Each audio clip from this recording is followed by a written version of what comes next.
Bienvenidos a Certifica, el podcast de EQA sobre el mundo de la certificación de empresas.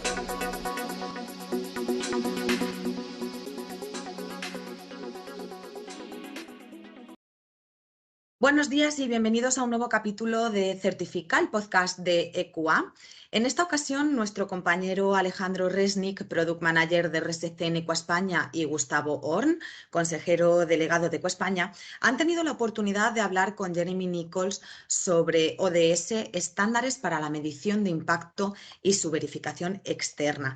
Jeremy Nicholls es el líder del marco de garantía para los estándares de impacto de los ODS del Programa de Naciones Unidas para el Desarrollo y cuenta con una gran trayectoria en asuntos de sostenibilidad. A continuación nos dejamos la conversación que pudieron mantener en las oficinas de EQA España. Jeremy, thank you very much for being with us. Thank you, Gustavo, to join us to this podcast. Jeremy, tell us more about the group that you're leading from the UNDP related to the standards, the impact standards on SDGs. Of course. So the UNDP has developed a set of standards. They're management standards, really, for decision-making inside organizations. They cover strategy, management, transparency, and governance. We have standards for private equity, enterprises, and bond issuers. And intrinsically, they're about how an organization can embed in its decision-making the issues around the impact it has and the contribution it's making to sustainability and the SDGs.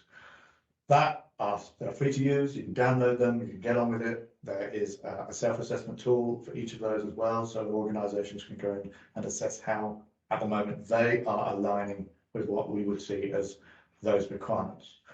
Separately, we're building a third-party assurance scheme to support that for those organizations who then want to go out and say, we're going to make a claim that we're meeting the requirements of those standards. We'll say, great, we have this assurance opportunity for you.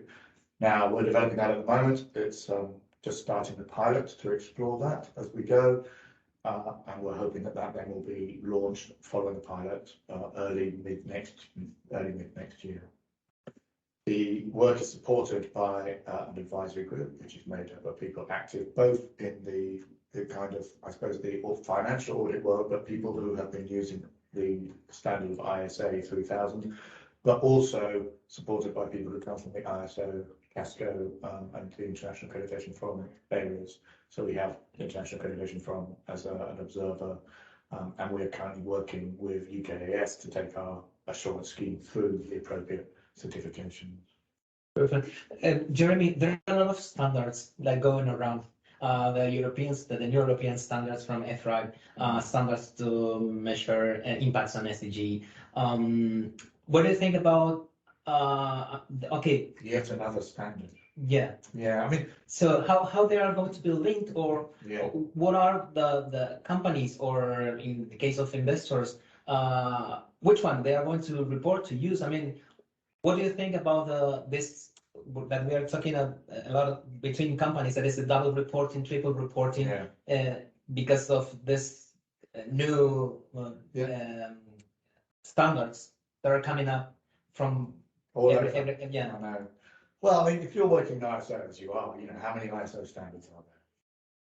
Hundreds of thousands. Exactly. Standards. Yes. So we don't complain about that, do we? We don't rush in and go, oh, ISO should solve it and collapse into one standard. We recognise that there are different standards for different issues, and that everyone can work that out. And I think to some extent, the kind of concerns about the reporting around sustainability are driven not by a reality that is, we have to do these.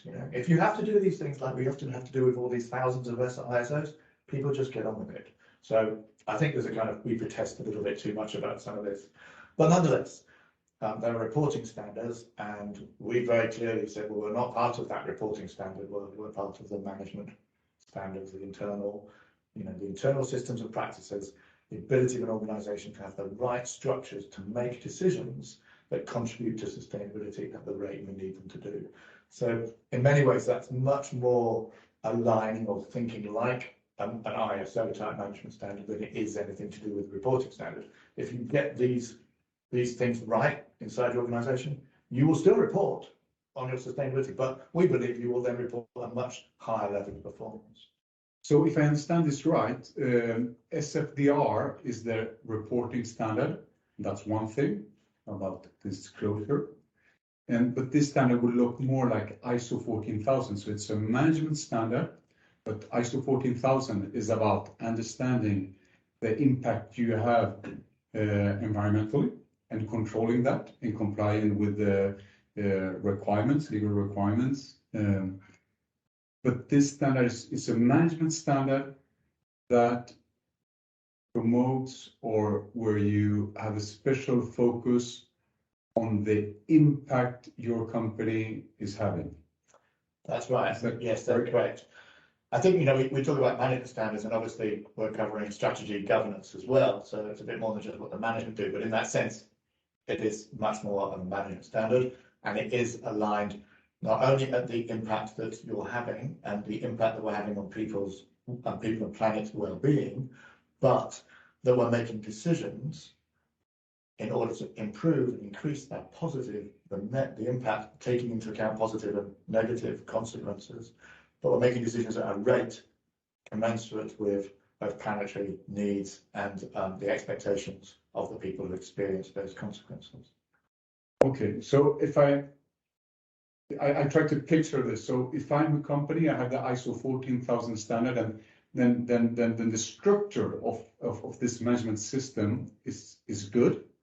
What I will have to add is those elements that make my company go a little bit further, think more about the impact I'm having and trying to make a change. Correct. It's evidencing that you are actually making those changes. But also, when we think about considering which of the impacts matter, it's through the lens of the people who are experiencing them. And so it's not saying you have to manage every single SDG, but it's not saying either that I can pick one or two that I think I contribute to. We have to think about the ones that matter to the people experiencing the impact. Okay. Work out which SDGs those are. They can be positive and negative, and then manage that set of things. That's very interesting that your focus is really on those with experiencing your impact. Correct. I mean, I think you would hope, I suppose, that any business, when it's pursuing, its goals and the needs that it has to meet, would also not want to be operating in a way that had a negative consequence on people's well-being somewhere else in the system. But of course, our system does not necessarily help people manage those, or we don't want to do it as individuals, but having systems which help us actually manage those effectively, that's what we're trying to help and encourage businesses to use. Jeremy, and which is the role of the third-party assurance companies in this system?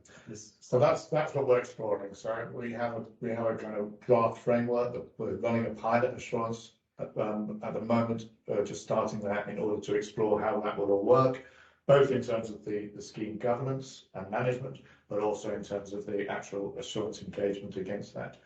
What we are currently, our current intent and design is that there would be a third-party assurance.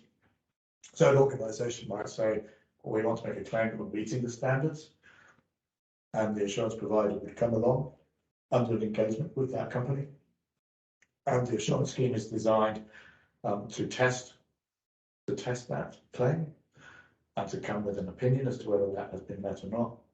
But in doing that, the assurance provider is acting first in the interests of SDG impact, but through the UNDP and through that to people's human rights and to their expectations of the rate at which impact should be being generated. Okay. Gustavo, do you have another question? No, thank you very much. That's a pleasure. Thank you very much, Jeremy. Look forward to more of this. Thank you very much for coming.